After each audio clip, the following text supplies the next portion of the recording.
Have you ever had a coworker who lived a secret life? He wasn't really a coworker and I was in on the secret, but he led a double life, nonetheless. So, my friend and I were in high school together. We liked to smoke grass. The grass wasn't as cheap as we would like. One day, he informed me that he had taken some seeds from a bag of grass and germinated them. A few months later, with some TLC, we were planting them out back in his yard. He was the one who took care of the yard, and his mom never went out there. Shortly thereafter, we picked a bud, and enjoyed some homegrown. As I recall, it was 6 plants. Our little harvest probably saved us $100. So, we saved up our money and bought some higher-end grass. He grew at least a dozen plants off of what we had already, plus what we purchased. We were rolling. Rather than buying grass to smoke, we were buying it for the seeds. Within 6 months, we were able to support our own personal desires, plus that of some friends. I don't know how many plants we were growing in his yard, but it was at least 2 or 3 dozen, probably more. So, my friend wasn't the greatest student, but he was not stupid. He really got into the science of growing plants. This was pre-internet 80s. He read damn near every book in the high school library on botany and gardening. He went to local nurseries and asked questions. He learned how to cross-pollinate and splice. In less than a year, he became a subject matter expert in growing plants. So we had a surplus. Growing plants isn't without its costs. He decided to sell. At first it was just to friends. Then those friends started selling a little bit of his product.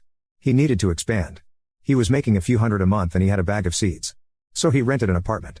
While I'm sure he wasn't the first to do hydroponics, we used to joke that he was a pioneer. With the help of a friend who was 18, he rented a 2-bedroom, 2-bath apartment. We filled it wall to wall with grass. 6 months later, he was bringing in around $1,000 in profit after paying rent and utilities on the apartment. A year after that, our senior year in high school, he had 2 houses rented that he used as grow houses. This is where the double life kicks in. First off, only me and 1 or 2 other people knew what he was doing. He only sold directly to a handful of people. He never fronted products. He did almost all of the harvesting and packaging himself, although I pitched in a lot. So, nobody at our school knew he was growing and selling thousands of dollars a month in grass. He drove the same Porsche Celica he had driven his whole time in school. He still lived at home with his mom. He had a part-time job washing dishes. He used to say half the guys he worked with were probably his customers. He's pretty sure he smoked his own grass on the back dock after work. The reason he never spent the money is because he was afraid to. He didn't want to draw attention to himself. He couldn't put it in the bank. He couldn't invest it. He couldn't use it without drawing suspicion.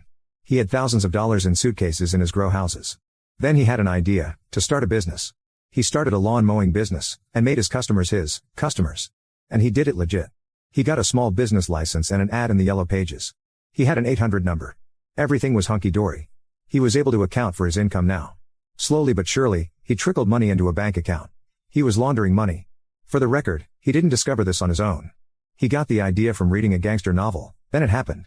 He got a call from someone who legitimately wanted their lawn mowed. So he took the gig. He knew a ton about gardening and whatnot. So, he pulled some cash, bought some lawn equipment, a cheap used truck and a trailer.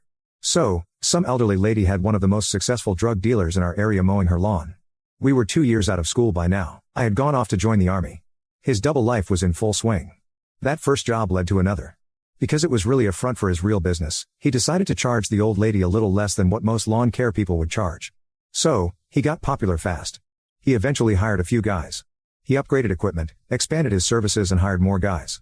As he earned more money through his lawn care business, he reduced the amount of effort he put into the grass, and he had hired help at this point. He had a payroll, so he put them on it. In a little less than a decade, he was completely legitimate. He had corporate contracts that included golf courses, municipal properties, and an HOA. Currently, he is a member of the local Chamber of Commerce, sponsors youth sports, and is a family man with 1 kid, a college graduate, 1 in school, and 1 on the way. He still smokes pot. His wife knows he sold grass in school, and that's how he financed his business, but nobody outside me and a few others know how extensive it got. He hasn't sold in maybe 25 or 30 years. Every now and then, he said he would love to go out to Colorado or someplace where it's legal and see if he could do it again, but in the open.